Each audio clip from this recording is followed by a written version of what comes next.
The FTSE 100 has ended a busy week at a new all-time closing high for a second successive session, up 9 points to 7,424 points, although that is just short of the record intraday high hit the previous day. The thing with the FTSE 100 is that it's dominated by companies that are very exposed to the global economy, make a lot of their money outside of Britain. So it's not really about the British economy as it is about things like commodities or international finance or international commerce. So there's a general upbeat mood about the global economy. The Fed is confident enough that it's going to raise interest rates a few more times this year, but not as aggressively as some people were expecting, and that pushed markets up in the middle of the week. Earlier, the U.S. Federal Reserve lifted its funds rate by 25 basis points, as expected, to a range of 0.75% to 1%.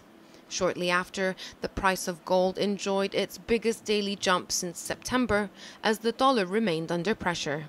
Stock markets do not like interest rate increases. It tends to make borrowing more expensive, so that tends to weigh on stocks. But there's some other factors, such as there's some elections in Europe. The Dutch elections saw the populists not do as well as some people thought, so that maybe reduced some concern.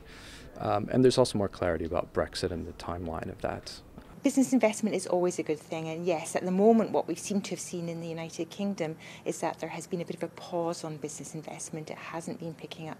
Perhaps this is Brexit related, companies waiting to find out more about what life is like post the triggering of Article 50 before they decide to undertake any expensive investment plans. So the pause still seems to be in place here, whereas in the United States there's more confidence that business investment is finally taking off.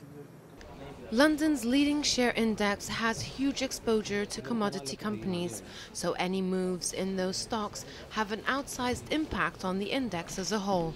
In fact, about 2/3 of the FTSE 100 revenue is generated overseas. The FTSE 100 is expected to see more gains of this magnitude, mainly because the Fed reassured that borrowing costs would increase gradually, but also due to a weaker pound, following the announcement that Article 50 will be triggered and the possibility of another Scottish referendum. From the London Stock Exchange, this is Sarah Glubb, World Economic Review, Kuwait TV.